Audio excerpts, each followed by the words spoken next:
Newsfirst at 9. Headlines. It's the 12th of May 2014. A very good evening to all our viewers and welcome to the news at 9, coming to you live from the Newsfirst Centre here in Colombo. I'm Joel Outskoon with tonight's headlines. Palikud Urban Councillor Shamli Sandurwan shot dead. Former provincial councillor accused of making a teacher kneel receives a suspended prison sentence and fined. Court of Appeal determines that 50 to 60% of the surface of a cigarette packet must carry pictorial warnings. Polling in India's mammoth general election closes. Let's now cross over to our Newsfirst studios for a comprehensive news bulletin. Thank you, Joel. A very good evening and welcome to your primetime news bulletin. I'm Shane Silva. I'm Stephanie Lazarus. Let's start off with your top story tonight. Former Northwestern Provincial Councillor Anand Sarath Kumara, who controversially made a teacher kneel before her class at his daughter's school, was sentenced to 2 years rigorous imprisonment today, suspended for 7 years. Puttalam High Court Judge Priyantha Fernando handed down the sentence today. President's Counsel Anil Silva, Attorney at Law Nadvi Navavi, Attorney at Law Thivanka Ekanayaka and Attorney at Law Rasika Balasurya appeared for the former provincial councillor in court. Attorney at Law Priyantha Gamage appeared for the plaintiff teacher. Handing down the sentence, Puttalam High Court Judge Priyantha Fernando ordered the suspect to pay a fine of 50,000 rupees, adding that he would serve a prison term of 6 months in the event of failure to pay the fine. The court also ordered Anand Sarath Kumara to pay compensation amounting to 300,000 rupees to the victimized teacher. The court also ordered that he serve a 1-year prison term if the compensation was not paid by 2 o'clock this afternoon. The compensation was subsequently paid to the victim by the former provincial councillor. The teacher says that she will use this money to establish a scholarship fund for poor children in the area. It was ordered that compensation of 300,000 rupees be paid. I have received it, but I was not hoping for the money as compensation. My hope was to show the world the truth as to who was wrong and who was right in this matter and to receive justice. That hope was fulfilled. I believe that this will go down as a decisive day in Sri Lankan history and in the history of law. What I can say is that today the court taught a lesson to politicians from the lowest to the highest levels who think of the people as their playthings. Representatives of several teachers' unions also gathered at the court premises today waiting for news on the sentencing. We believe that this was a good lesson to all the swollen-headed politicians in this country. Teachers who number 217,000 in this country got into the streets on the day this happened and protested against it. We have received the results of that protest today. This is a victory for teachers. The Honorable Judge clarified to politicians today as to how respectfully they should act towards the people and on school premises.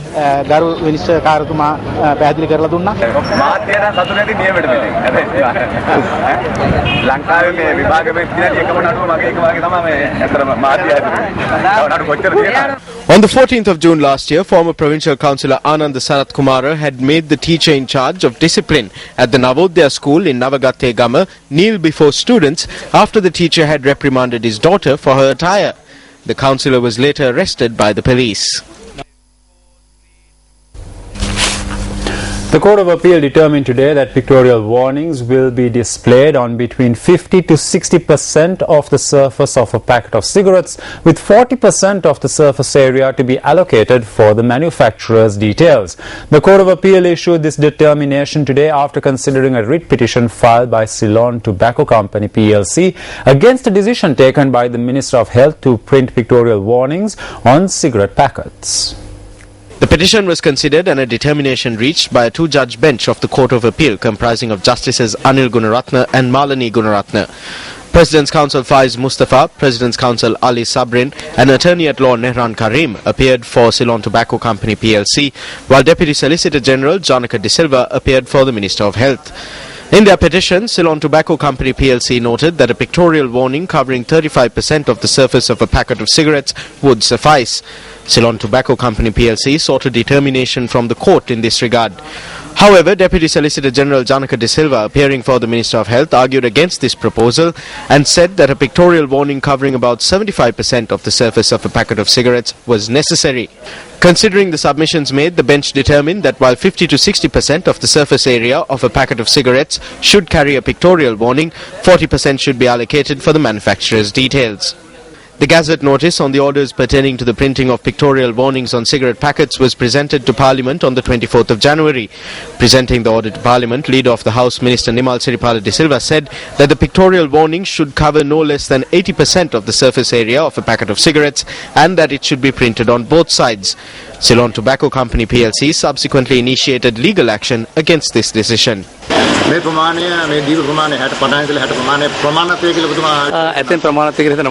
believe it will be enough because our basic message was to inform the people of the dangers of smoking, and I believe the space granted will be enough. I think we will have to take further action on this because the Minister, the Government and Parliament approved pictorial warnings on 80% of a cigarette packet. The court has determined 50 to 60% instead of 80%. We have several legal issues to discuss here, and following discussions we will commence our next course of action. Up next is Crime Watch.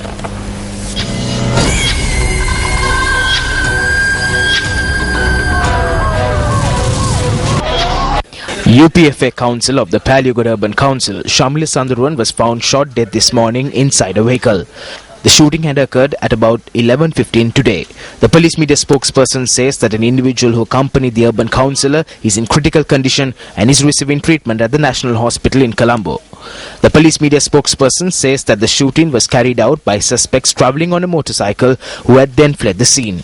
He added that 5 police teams will be conducting investigations into this incident. The shooting had occurred about 100 meters from the Thai junction on the Old Kandy Road towards Galania.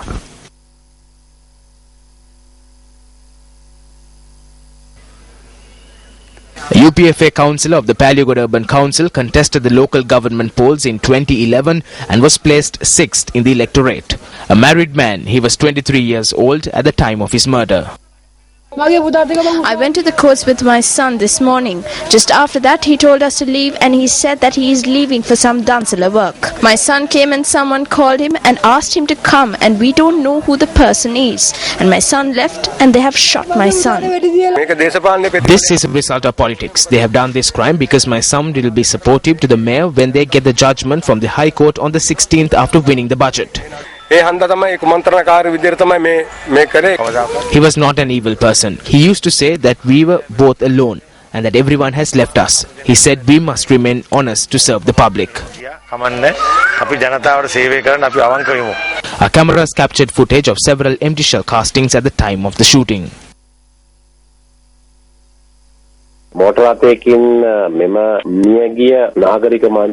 The shooting had taken place when the provincial councillor Shamila Sandurwan was travelling in a motor vehicle. It's reported that an individual named Prabhat Madhushankar Sahanwala too travelled with him in the vehicle when the incident occurred. As a result of this shooting, the Paliagod UPFA Urban Council member has died. And it is reported that as a result of the shooting, Prabhat Madhushankar Sahanwala is receiving treatment at the Colombo National Hospital. As he is in a critical condition, it is not possible to record a statement from him regarding this incident. According to the information received, the suspects had followed them for some time before the incident. And it has been reported that these people have arrived at the scene on a motorbike. Investigations regarding the incident will be carried out by 5 teams. The magisterial inquest was conducted by Maharo Chief Magistrate Darshika Vimrasiri. The Judicial Medical Officer at the Ragama Teaching Hospital, Priyanjit Pereira, also visited the crime scene. The body of UPFA Paliagod Urban Councillor Shamila Sandurwan was taken to the Ragama Teaching Hospital this evening for the post-mortem examination. On the night of the 5th of January 2013, UPFA member of the Kalaniya Pradesh Sabha, Hasita Madavala, was gunned down in front of his home in Varakagoda, Kalaniya. Madavala was shot as he alighted from his vehicle and was about to enter his house. He had served as a member of the Kalaniya Pradesh Sabha since 2006.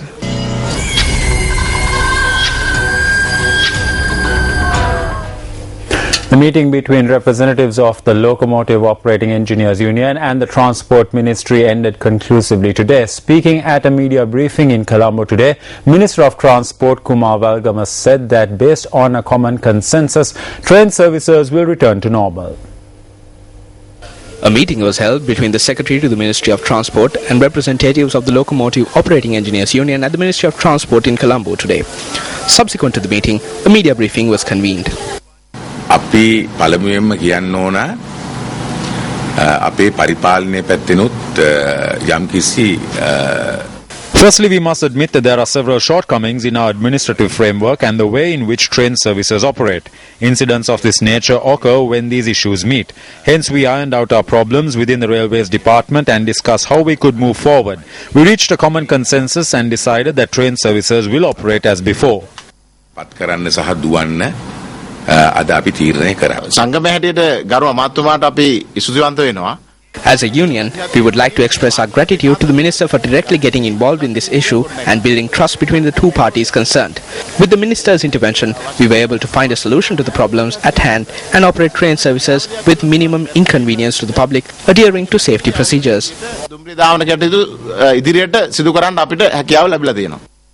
Meanwhile, the All Ceylon Railway Employees General Union also convened a media briefing today. Railway employees undergo many problems due to the action of the department to operate train services. We are against the campaign that was launched to create a friction between the railway employees and passengers. We condemn this move. 20 train services along the coastal railway line were delayed due to the Work to Rule campaign launched by the locomotive drivers.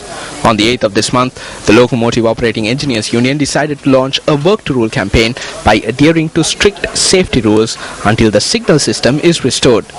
The decision was taken following the train accidents in Potuhara and Alutkama.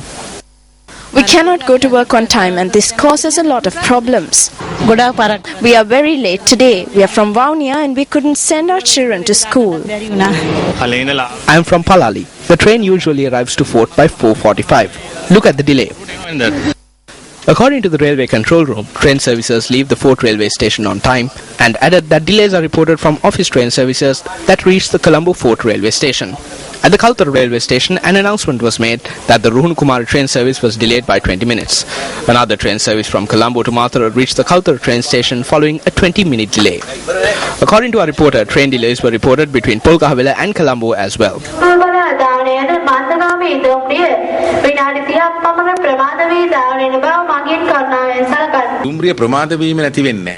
We won't be able to stop train delays. We will reach our destination late. This is because during the time of the whites, a minute was allocated for a passenger to get off the train and board the train. However, today there are many individuals who seek this mode of transportation. Furthermore, train services from the Fort Railway Station functioned as usual this afternoon. Welcome back to the news. The procession carrying the sacred hair relic of Lord Buddha and the sacred relics of disciples of the Lord Buddha from the Yatihalagala Rajamahawihare in Kandy to the Sirasanamami Vesak zone in Colombo reached the Dharmachakrarama Vihare in Muruthavela Pasiala this evening. This Sirasa zone, which will feature the sacred hair relic of Lord Buddha, the sacred relics of disciples of Lord Buddha, and the sacred relics of Sariputta and Moggallana, is sponsored by John Keel's Holdings. The Vesak zone is also supported by Eslon Lanka Private Limited. The procession, which commenced its journey yesterday from the Yatihalagala Rajamahawihare in Kandy, reached the historic Dadimunda Devalaya in Alutnuara, where the relics were placed for the night. The procession then resumed its journey at the auspicious time this morning.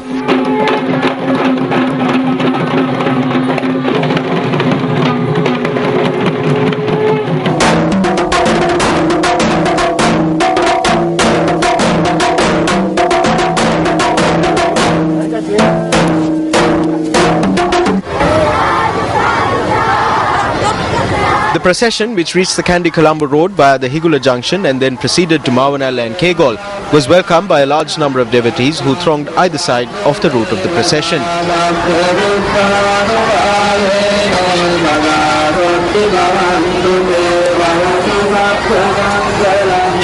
School children too gathered on either side of the route to pay homage to the sacred relics as they made their way towards Pasiala.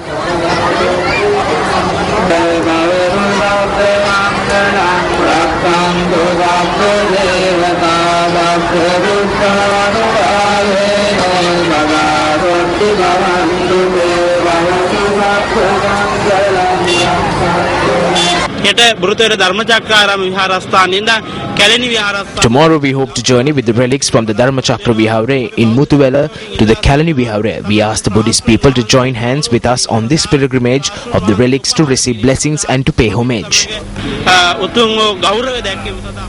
Celebrating the 3 stages of the life of Lord Buddha, the Sirasa Vesak Kalapaya will be held over 3 days from Vesak Full Moon Poya Day. The premises of the head office of the Capital Maharaja Organisation Limited on Braybrook Place in Colombo too, and its environs are now being prepared for this auspicious occasion. The premises where the sacred hair relic of Lord Buddha, the sacred relics of the disciples and the sacred relics of Sariputta and Moggallana will be displayed on the 14th, 15th and 16th are currently being prepared for the occasion. In addition to the exposition of the sacred relics, the Sirasa Vesak zone will also feature pandals, songs of devotion and dansals to provide refreshment for devotees. John Keels is indeed very pleased to be part of this event together with Sirasa TV. The entire group is participating in this very important event over the next 3 days. We are having companies like Elephant House, Union Assurance, Nations Trust Bank, Cinnamon Air and John Keels Office Automation all participating in this particular event. It highlights the importance of the Vesak festival, and we, together with all our group companies, because of our huge presence in this country, believe that we must support activities such as this so that we can highlight the cultural and religious activities of this country, not only to the people in this country but to the world. Visitors to the Sirasa Vesak zone will also be able to watch the internationally acclaimed film Sri Siddhartha Gautama.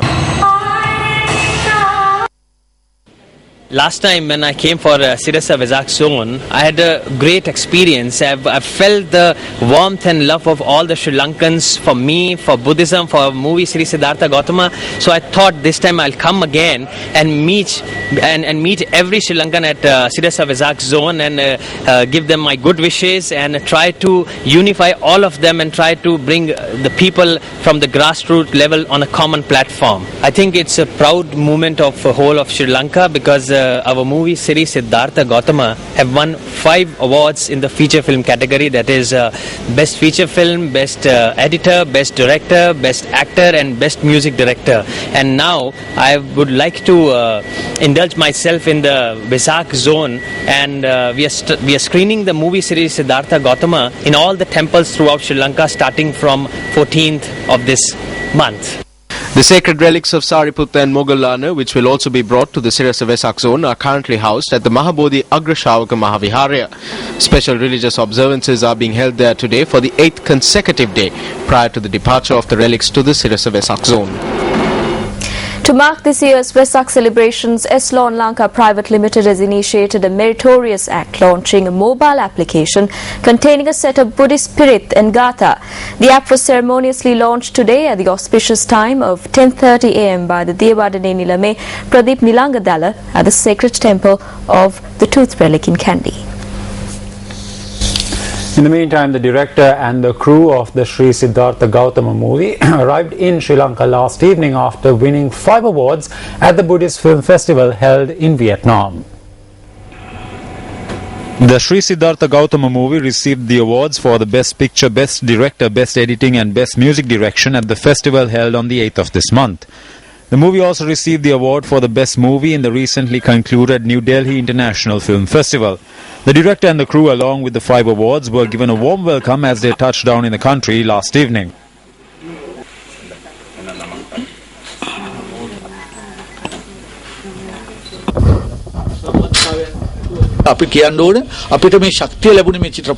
We must clearly mention that we got the strength and the courage to do this movie from the Mahasangha of this country. This is why Mr. Naveen Gunaratne decided to let 30,000 members of the Sangha watch the movie free of charge. Thereafter, we screened this movie for 125 days in the country.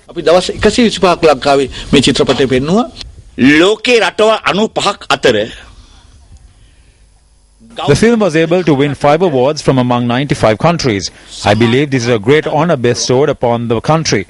The lead actor of the movie, Mr. Gagan Malik, was welcomed after being embraced with a lot of affection. He is recognized all over the world.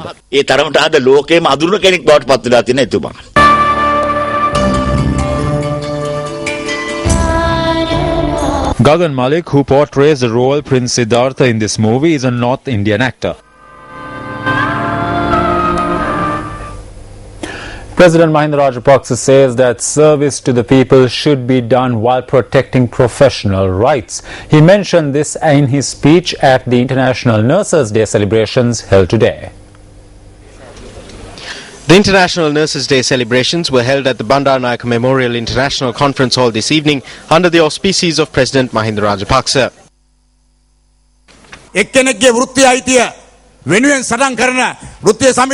While working for one's professional rights, they must not work against the professional rights of another.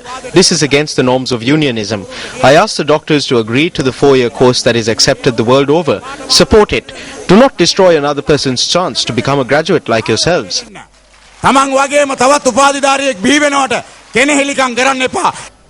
ගුණාත්මක සේවාවක් පවත්වාගෙන යාමට කණ්ඩායම් හැඟීමෙන් We always try to avoid clashes between professions. The doctors, the nurses and the midwives, together with all the other related services, should work with a team spirit to give out a quality service.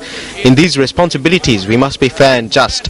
As true nightingales in this country and this world, we are trying to move forward by providing a quality service. As this responsibility is being fulfilled by you, we as a government are also trying to achieve it.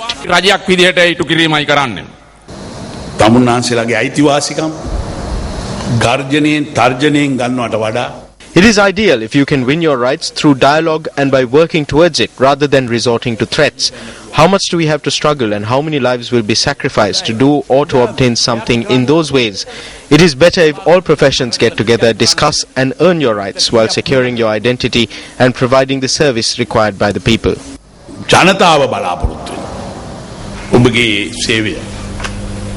The groundbreaking ceremony for the first phase of the Slave Island Redevelopment Project was held today. The event was held under the auspices of the Secretary to the Ministry of Defence and Urban Development, Gotabaya Rajapaksa. This housing development scheme, which is to be constructed as part of the Slave Island Redevelopment Project, is the primary urban development project being undertaken in Colombo. Tata Housing Development Private Limited of India and SG Advertisers Consultants Private Limited, also of India, are the main investors in this project.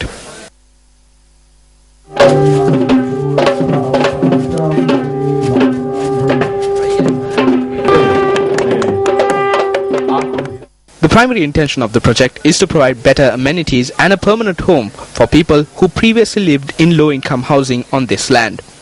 The first phase is to be completed within 2.5 years and is expected to cost $420 million. 580 housing units will be constructed in this complex, while the UDA also expects to build 96 luxury units.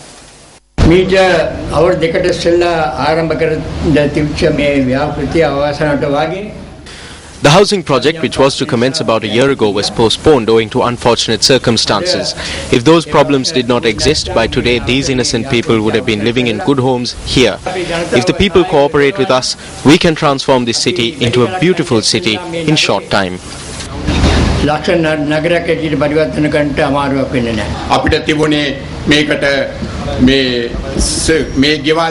What we needed was to find an investor to rebuild these homes. That is how we partnered with Tata Housing Development.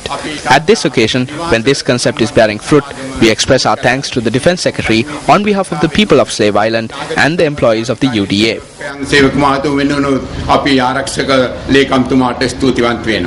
The CEO and Managing Director of Tata Housing Development Private Limited, Botin Banerjee, also addressed the gathering. I assure that we will meet your expectation and deliver a project that will improve the standard of living and through better infrastructure and amenities. With the support of the UDA and other government bodies, our team is committed to complete this project within the next 30 to 36 months. This marks the beginning of Tata Housing's foray into Sri Lanka. We will strive to actively contribute to the economy of Sri Lanka and play a vital role in strengthening the bilateral business relations between our countries. A memorandum of understanding between the Urban Development Authority and Tata Housing Development Private Limited was also signed at this occasion. After the first round of talks between Indian and Sri Lankan fishermen in Chennai failed to yield a breakthrough in January, a second round of talks began in Colombo today. The talks are aimed at resolving issues relating to poaching. The second round of talks between the Indian and Sri Lankan fishermen ended without agreement. The second round of talks between Indian and Sri Lankan fishermen began in Colombo this morning. The Indian delegation comprised of 19 fisheries organisation representatives and 8 officials representing 2 Indian states and the central government. Members of the Indian High Commission in Colombo also attended the meeting in the capacity of observers. On behalf of the government of Sri Lanka, 20 Sri Lankan fisheries organisation representatives and 10 officials attached to the Ministry of Fisheries and Aquatic Resources Development attended the meeting. During the discussions this morning, Indian fishermen had requested that fishing activities between both countries should be carried out based on mutual agreement. However, Sri Lankan fishermen had objected to the move and said that Indian fishermen engage in fishing in Sri Lankan waters. Responding, the Indian fishermen had said that they do not use illegal equipment for fishing and had reiterated that the use of such equipment is also banned in India. The Sri Lankan fishermen had rejected this claim. Incidentally, during the discussion, the fishing authorities here in Sri Lanka had screened the Kachativu expose documentary compiled by Newsfirst to provide evidence on illegal poaching carried out by Indian fishermen in Sri Lankan waters.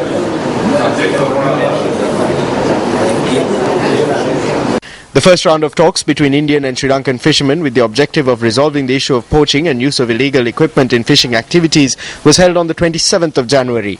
The first round of talks ended inconclusively. Accordingly, fishermen from both countries agreed to schedule the second round of talks in March in Sri Lanka. However, the scheduled meeting between both countries was postponed on 2 occasions. Meanwhile, the Ministry of Fisheries states that 11 Sri Lankan fishermen along with 2 trawlers and 30 Sri Lankan fishermen along with 6 trawlers have been taken into custody by authorities in Tamil Nadu and Andhra Pradesh respectively, putting the total number of Sri Lankan fishermen in Indian custody at 41. However, a spokesperson attached to the ministry said that no Indian fishermen are currently in the custody of Sri Lankan authorities.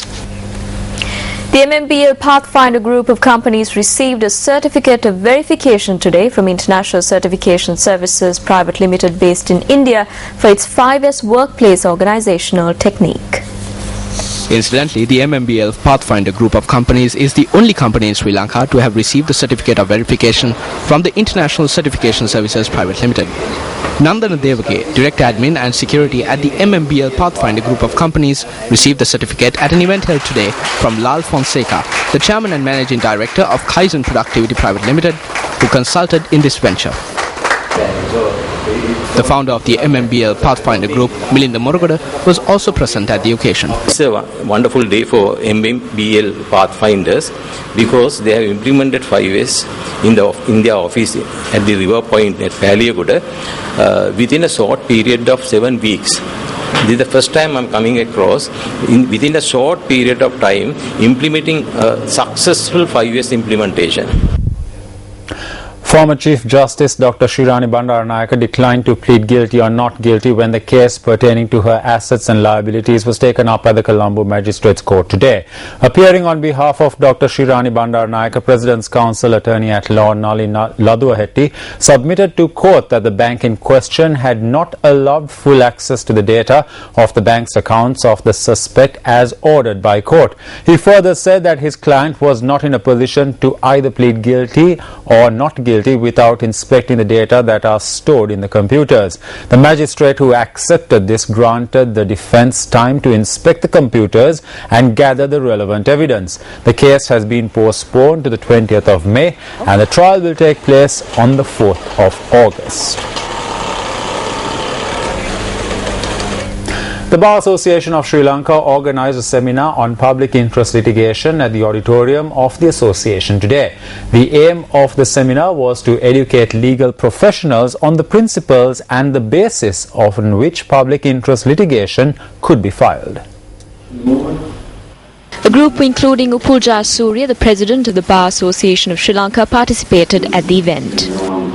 Collaborative effort between the litigant, the legal profession, the court or the judges, and the government or the public institution.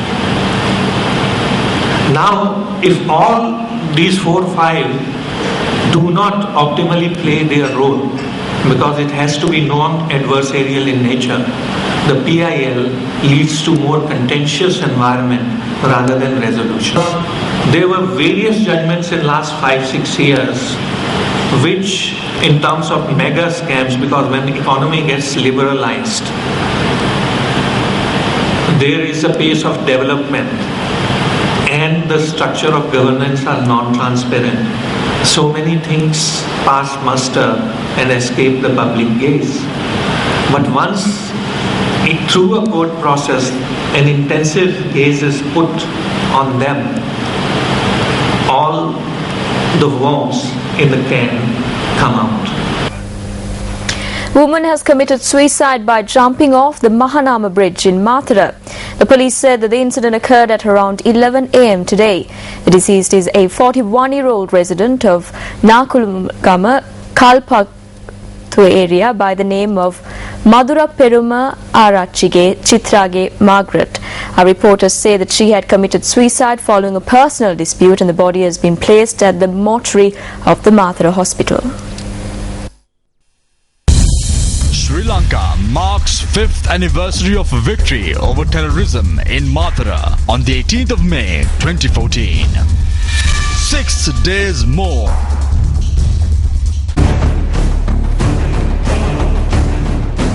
India's general election reached a climax today as opposition challenger Narendra Modi sought a personal mandate in Varanasi, the holy city on the river Ganges, to govern by his modernized brand of Hindu nationalism.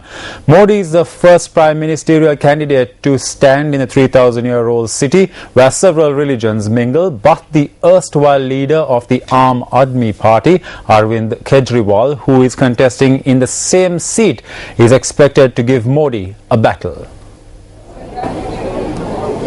Varanasi is a sacred Hindu city, but 1 in 6 voters is Muslim. Hindus believe that to die here brings salvation by escaping the cycle of reincarnation. A triumph in the city, one of 41 seats in Uttar Pradesh, Bihar and West Bengal, which are voting on the final day of India's 5-week general election, would crown a grueling campaign by the 63-year-old Chief Minister of Gujarat to lead his Bharatiya Janata Party BJP back to power after a decade in opposition.